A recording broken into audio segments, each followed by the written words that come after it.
అందరికీ నమస్తే. Welcome to my channel. ఈరోజు ఇంకొక ప్రశ్నతో ఈ వీడియోలో మీ ముందుకు వస్తున్నాను. ఈరోజు మనం చూసే క్వశ్చన్ వచ్చి, శనివారం రోజు శ్రీ వెంకటేశ్వర స్వామికి ఎందుకు ప్రత్యేకం, అంటే ఎందుకు పూజిస్తాము? ఓం నమో వెంకటేశాయ. శనివారం రోజున శ్రీ వెంకటేశ్వర స్వామిని పూజించడానికి ప్రాధాన్యతను కలిగించింది అనేక కారణాల వల్ల. ముఖ్యంగా శనివారం నాడు శనిగ్రహ ప్రభావం అధికంగా ఉంటుంది. శనిదేవుడు కొందరికి ప్రతికూల ఫలితాలను ఇవ్వగల శక్తి కలిగిన దేవుడుగా పరిగణింపబడతారు.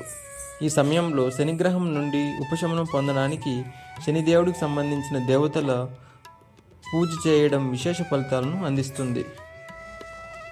శనేశ్వర స్వామి లేదా బాలాజీని శనికి అధిపతిగా పరిగణింపబడతారు. అందువల్ల శనివారం నాడు స్వామిని పూజించడం ద్వారా శనిగ్రహ ప్రభావాన్ని తగ్గించుకోవచ్చని భక్తుల నమ్మకం ఉంది. ఇది శుభప్రదం, కష్టాలను నివారించేది మరియు సానుకూల మార్పులను తెచ్చేదిగా భావిస్తారు. అదనంగా శనివారం రోజున స్వామిని వెంకటేశ్వర స్వామి సేవలో పాల్గొనడం భక్తి మరియు ఆధ్యాత్మిక ఎదుగుదలకు తోడ్పడుతుందని అనేక పురాణాల్లో చెప్పబడి ఉంది.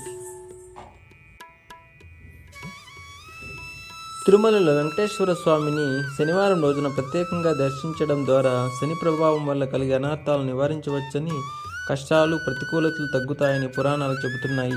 శ్రీ వెంకటేశ్వర స్వామి శనిదేవుని అధికారంపై ఉన్నవాడు. ఆ సందర్భంగా భక్తులు ఆ రోజున ప్రత్యేక పూజలు చేస్తారు. శనివారం రోజున స్వామికి నైవేద్యాలు సమర్పించడం, ప్రసాదం తీసుకోవడం విశేష ఫలితాలను అందిస్తుంది. అంతేకాక శ్రీ వెంకటేశ్వర స్వామిని భక్తులు మంచి ఆరోగ్యం, ఐశ్వర్యం మరియు శ్రేయస్సును అందించే దివ్య స్వరూపం కలిగిన దేవుడిగా భావిస్తారు. శనివారం రోజున స్వామిని పూజించడం ద్వారా కష్టాలు తొలగిపోవడం, శుభకార్యాలు జరగడం వంటి అనుభవాలు భక్తులు పొందుతారని నమ్మకం.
Back 11.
రామ